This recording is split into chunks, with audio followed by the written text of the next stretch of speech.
और पिचक के क्या हो जाता है, बिल्कुल धूल, मतलब कई टुकड़े हो जाता है, बारीक हो जाता है ना, भूसा हो जाता है, भूस की तरह, हाँ या ना। उसी तरह घमंड में ना रहना साहब, मखाने का जैसा मखाने की अकड़ समाप्त हो गई, ऐसे हमारी और आपकी अकड़ भी समाप्त होगी। इसलिए घमंड में ना रहो, इसलिए मखाना बरसा के समाज को मैसेज दिया जाता है कि भाई घमंड ना करो। पैसे क्यों बरसाते हैं हमारे यहाँ? पैसे इसलिए क्योंकि सारी जिंदगी आदमी पैसे के पीछे भागता है, हाय पैसा, और पैसे के कारण बाप से रिश्ता बिगाड़ लेता है, भाई से रिश्ता बिगाड़ लेता है, दोस्तों से रिश्ता बिगाड़ लेता है, पैसे के लिए लड़ता है, झगड़ता है, मर्डर तक कर देता है, मार डालता है, खून की नदियां बहा देता है। तो पैसे बरसाए जाते हैं मुर्दों के ऊपर, दुनिया को बताने के लिए, ऐ दुनिया वालों देख लो, जिस पैसे के लिए तुम मरते रहे, पैसे के लिए लड़ते रहे, पैसे के लिए खून बहा, रिश्ते अनमोल हैं, पैसा अनमोल नहीं है। क्यों जी, बात सही है कि गलत है?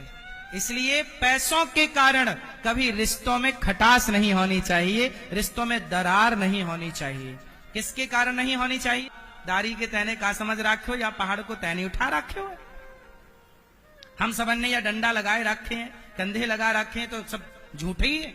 भगवान ने कहा तो भैया संभालियो, हमने खा के आ रहे हैं। और जैसी भगवान ने उंगलियां नीचे करी, सारे ब्रजवासी के डंडे कहा गए, चढ़ चढ़ करके टूट गए।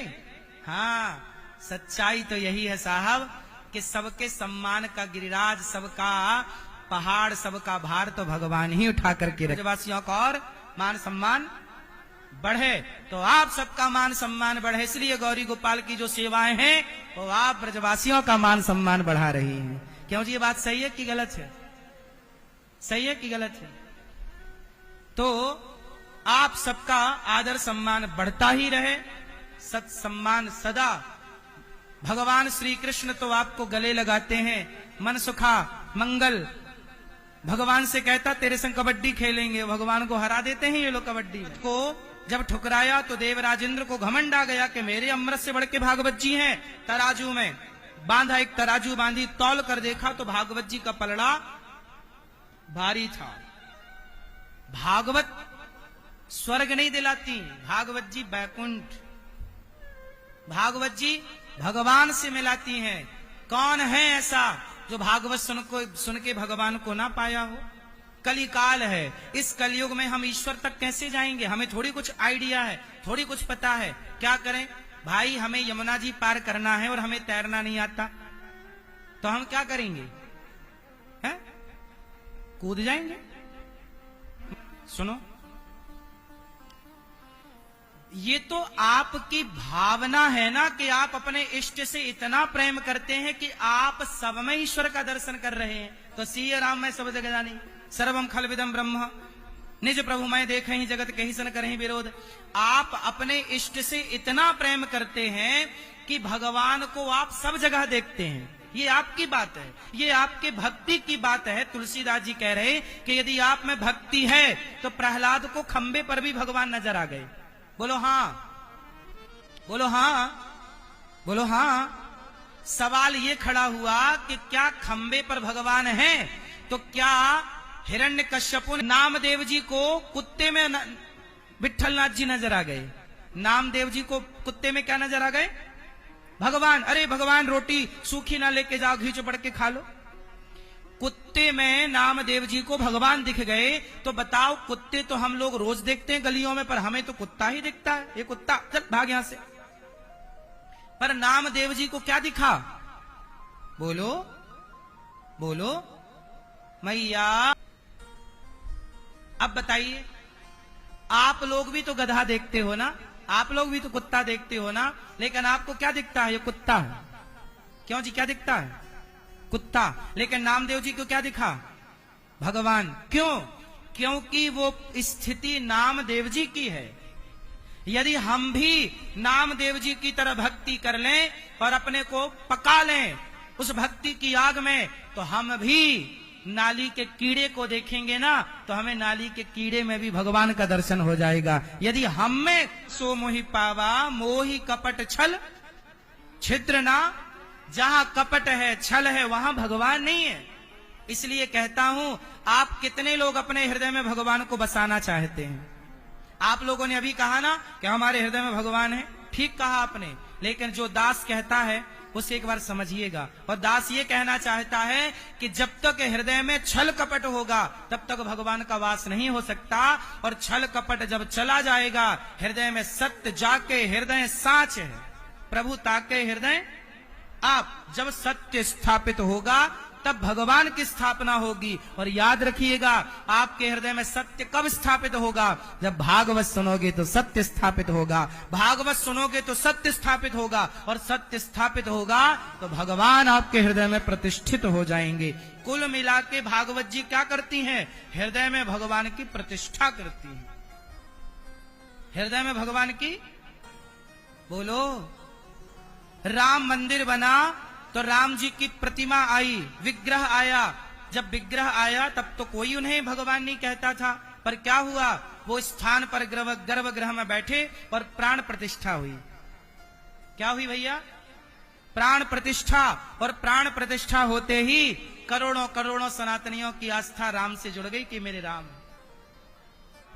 और सक्कोबाई का और जनाबाई का यश बढ़ा भक्ति के बल पर। मीराबाई का यश बढ़ा किसके बल पर? भक्ति के बल पर। इसलिए आप लोगों से मेरी केवल इतनी प्रार्थना है कि हृदय में, आप कहते हो मेरे हृदय में भगवान है, अच्छा है, पर एक बार टटोल कर देखिए कि आपके हृदय में कहीं छल तो नहीं है, कपट तो नहीं है, ईर्ष्या तो नहीं है, निंदा तो नहीं है, चुगली तो नहीं है। यदि है तो अभी ईश्वर के होने में कसर है। कसर है मतलब देर है, कसर है, समझते हैं भैया? थोड़ा सी अभी सिद्ध होने में देर है, देर है। कब होगा?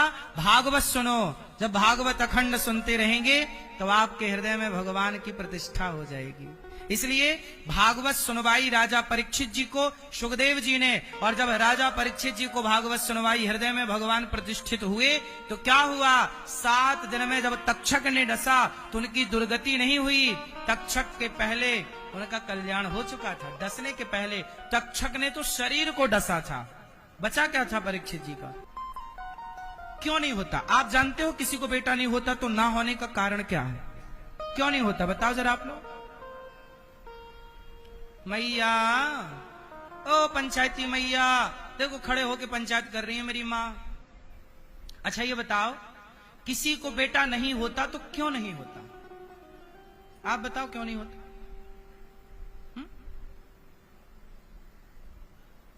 नहीं होता ना किसी किसी को बेटा। डॉक्टर कह देता है इसे बेटा नहीं होगा, कोई जन्मजात दिक्कत है। बहुत लोग हैं समाज में, संसार में लाखों लोग हैं, स्त्रियां भी और पुरुष भी। डॉक्टर ने साफ कह रखा है कि तुम बाप नहीं बन सकते, तुम मां नहीं बन सकती। सोचो कितना कष्टदायी है ये शब्द जब कोई कहे कि आप बाप नहीं बन सकते। कितना कष्टदायी है ये शब्द जब कोई कहे कि आप ये स्त्री मां नहीं बन सकती। राम राम, भगवान करे ये शब्द किसी को सुनना ना पड़े। फिर भी मैं इस बात को इसलिए कहता हूं क्योंकि आपको इस बात का ज्ञान होना चाहिए। आपको सब ज्ञान है, फिर भी ये दास निवेदित कर रहा है। देखो, बेटा होता है तो पिता का कर्जा चुकाने के लिए होता है, ऋण चुकाने के लिए नाता है बेटा। भाई बाप का ऋण कौन चुकाएगा? बोलो। धर्म तो यही कहता है कि पिता का ऋण पुत्र चुकाएगा, तब ना पिता का श्राद्ध, तर्पण और पिंडदान इत्यादि सारा कृत्य पुत्र करता है। अब सवाल खड़ा हुआ कि किसी को पुत्र दिया ही नहीं तो इसमें उस व्यक्ति की क्या गलती है? भाई ना देने का डिसीजन तो ईश्वर का है ना, और देने का डिसीजन भी ईश्वर का है, हमारा और आपका निर्णय तो है नहीं। भाई बेटा किसी को है तो तुम्हारे बल पर नहीं है, ईश्वर ने लायक बनाया। एक तरफ आदमी डालो, राग तुरंत हाथों हाथ। फिर इसलिए ये मत कहिएगा, ये मत सोचिएगा कि महाराज हमारे बेटा नहीं होगा तो हमारी चिता में आग कौन लगाएगा। बहुत मिलेंगे। सवाल दूसरा, महाराज जी हमारा बेटा नहीं होगा तो हमारा श्राद्ध कौन करेगा, हमारा पिंडदान कौन करेगा? अच्छा ये बताओ, तुलसीदास जी का पिंडदान किसने किया? कबीरदास जी का पिंडदान किसने किया? क्या इन लोगों का कोई बेटा था? ये हमारे साधु जी बैठे हैं यहाँ, संत लोग, इन संतों के कोई संतान है? आप कहते हो बेटा होगा तो पिंडदान करेगा, तब हमारा कल्याण होगा। तो संतों को कोई बेटा होता है तो क्या संतों का कल्याण नहीं होता? मीराबाई के बेटा नहीं था तो कल्याण नहीं हुआ? बोलो बोलो। हजारों उदाहरण शास्त्रों में मिल जाएंगे जिनके कोई पुत्र नहीं था पर कल्याण हुआ, नहीं हुआ। इसका मतलब यह है कि तुम्हारा कल्याण बेटे के पिंडदान से होगा, जो होगा वो अलग विधा है। तुम्हारा कल्याण बेटे के पिंडदान से नहीं, तुम्हारे भजन से तुम्हारा कल्याण होगा, तुम्हारी भक्ति से। भजन ने उनका कल्याण किया। साधु संतों का कल्याण उनका बेटा थोड़ी करता है। हमारा कल्याण हमारा बेटा करेगा नहीं, हमारा कल्याण हमारा भजन करेगा। हम जीते जी भजन करें, जीते जी भगवान से नाता जोड़ें, फिर बेटे की जरूरत नहीं है। भाई बेटा तो उनके लिए है जो भजन वजन नहीं कर सकते। चल बेटा तू थोड़ा पिंडदान वगैरह कर दे। सोचना कि ये ईश्वर की कृपा है। ईश्वर देकर भी कृपा करते हैं और लेकर भी कृपा करते हैं। देकर भी कृपा करते हैं और छीन कर भी कृपा करते हैं। क्यों जी, बात सही है कि गलत है? भगवान आपको दें तो कृपा है और ना दें तो भी कृपा है। अच्छा ये बताओ, यशोदा मां का कोई बेटा है तो नाम बताओ। जाया बेटा, जाया मीन्स जन्म का। बताओ क्या यशोदा मैया के बेटा है? यशोदा मैया ने कन्हैया को अपना बेटा मान लिया। कन्हैया तो देवकी के पुत्र हैं। संतों से हमने बाद में कथा सुनी कि यशोदा मां का पलड़ा भारी क्यों है। उत्तर दो आप। क्यों? पाला पोसा नहीं, पाला पोसा वो तो सामान्य। यहां क्यों? उन्होंने कृष्ण के अतिरिक्त कुछ रोती रही कृष्ण की याद में।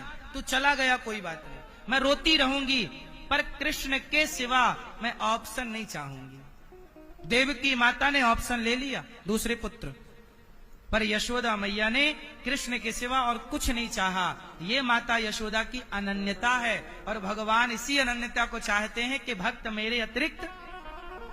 अब सवाल खड़ा हुआ कि आपके बेटा नहीं है तो आप रोते क्यों हैं? जैसे यशोदा ने कृष्ण को अपना मान लिया और कृष्ण की याद में रोती रही, आप भी भगवान से नाता जोड़कर भगवान के लिए रोइए ना। पुत्र के लिए रोकर क्या पाओगे? अब जो नहीं है सो नहीं है, नहीं है। मेरे हाथ में होता तुम्हारे भाग्य को बदलना तो मैं बदल देता। तुम्हारे माँ बाप के हाथ में होता तुम्हारा भाग्य बदलना, तुम्हारे माँ बाप बदल देते। तुम्हारे गुरु के हाथ में होता तुम्हारा भाग्य बदलना, तुम्हारे गुरु जी बदल देते। लेकिन लिखा किस्मत में मिटता नहीं मिटाने से। लिखा किस्मत में मिटता नहीं मिटाने से। समय को काट लो भैया किसी बहाने से।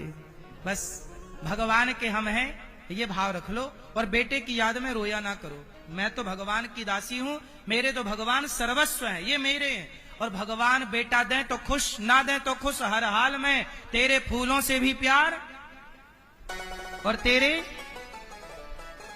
हाँ तेरे फूलों से भी प्यार, तेरे कांटों से भी प्यार।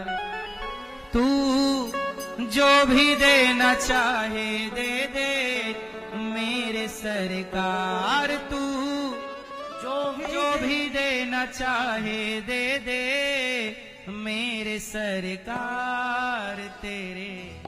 सच बताओ, भगवान जो दें वो रखना सही है या विरोध करो? नहीं, भगवान हमें ये नहीं चाहिए, हमें ये चाहिए। भगवान जो दें वो रखना समझदारी है या भगवान से कहना कि ये नहीं, ये बोलो क्या सही है?